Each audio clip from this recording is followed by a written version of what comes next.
Europe 1, les pieds dans le plat. L'histoire vraie ou pas de Pierre Bellemare. Vous l'attendez ce rendez-vous sur Europe 1, l'histoire de Pierre Bellemare. Il y aura une deuxième histoire, vous le savez, à 12h03 exactement. Soyez au rendez-vous. Voici en tout cas la première. Alors on pourrait appeler ça « Reculons pour la paix ». Très bien, donc c'est en Appelons-le comme ça. En moonwalk. Oui, mais Michael Jackson l'aura appelé Moonwalk vers la paix. Pour faire avancer la paix, un Indien de 30 ans a décidé de reculer.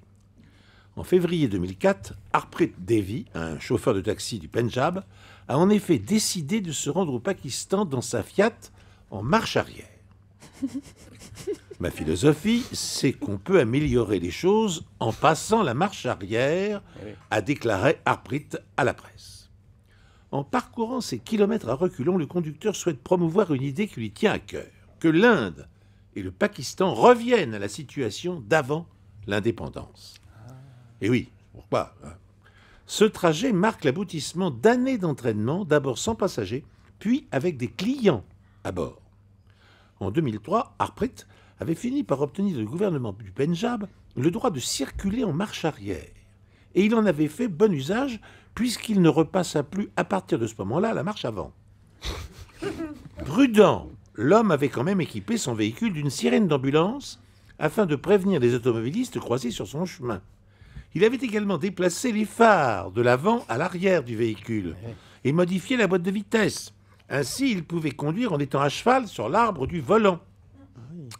Il m'arrive de rouler à 85 km/h, a expliqué ce fou du volant, mais ce n'est pas commode parce que je dois m'asseoir sur le tableau de bord. Après 5 années passées à conduire ainsi, Harpreet est devenu célèbre dans son pays. N'est pas casse-cou qui veut, mais quand on roule pour des idées politiques, il semble qu'en Inde, tout soit permis. Vous avez décelé les jeux de mots, les nombreux jeux de mots. Il ne recule devant rien. Bien sûr, le tout soit permis, bien sûr. Le permis de conduire, bien sûr. C'est Pierre Bellemare, bien sûr. Aucun mot n'est laissé au hasard. Aucun. Eh oui. C'est une distillation. C'est un artisan. Une plume au service d'une moustache. Est-ce qu'on croit à cette histoire? Rachida, est-ce que vous y croyez à l'histoire de Pierre Bellemare? Oui, moi j'ai envie d'y croire. Ouais, mais tout le monde a envie d'y croire. Tout le monde. Françoise aussi. Fabien. Oui. Oui. Vous connaissez Mais bien Pierre. il y a des fous partout. Ouais. Mais si c'est pour la bonne cause, pourquoi pas? Bah voilà, non, mais vous connaissez bien Pierre, hein, Pierre Bellemare. j'ai Oui, l'impression. enfin bien. Moi, je le connais bien, oui, Ouais, parce que je l'ai vu souvent. Oui. Et Mais j'ai vu j'ai souvent eu ces la émissions. chance de rencontrer Françoise au tout début de sa carrière. Ah, Donc, c'est d'accord. un hasard a Oui. fait qu'on Ouais. a dîné ensemble. D'accord. Avec, oui, avec son mari de l'époque, qui sûr. était un grand metteur en scène. Bon, voilà. Jacques Becker, oui. Jacques Becker. Et cette histoire est vraie. Oui, Cette histoire est vraie. cette histoire est tout à fait vraie.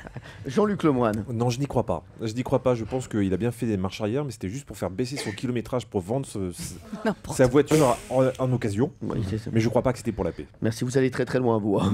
Laurent Guimier. Moi j'y crois parce que des défis comme ça arrive Oui. de temps en temps. J'ai vu il y a quelques mois un type qui a fait ça en vélo, c'est-à-dire qu'il s'est assis sur le guidon de son vélo et il roulait en marche arrière aussi pour une bonne cause. Donc j'y crois. Eh Et, bien, ça réglait quelque chose ou pas? Bah lui il y croyait en tout cas, c'est Bah, comme les histoires, on y écoutez, croit. en tout cas, c'est bien d'y croire. On va Pierre, voir. est-ce que cette histoire est vraie? Autour de la table, il y avait tout le monde y croyait, à part Jean-Luc Lemoine. Alors, l'idéal de cet homme pour la marche à reculons en automobile est parfaitement exact. Ah. Mais il la faisait d'une manière beaucoup plus complexe que Non. ce que j'ai raconté. En effet, il dit par exemple, il m'arrive de rouler à 85 km, a expliqué ce fou du volant, mais ce n'est pas commode parce que je dois me retourner pour voir où je vais. Donc, il ne se retournait pas dans l'automobile, ce que j'ai raconté moi, Ah oui. hein, mais pas il était réellement assis sur le fauteuil Non. du conducteur, et oui, réellement en marche arrière. C'est comme...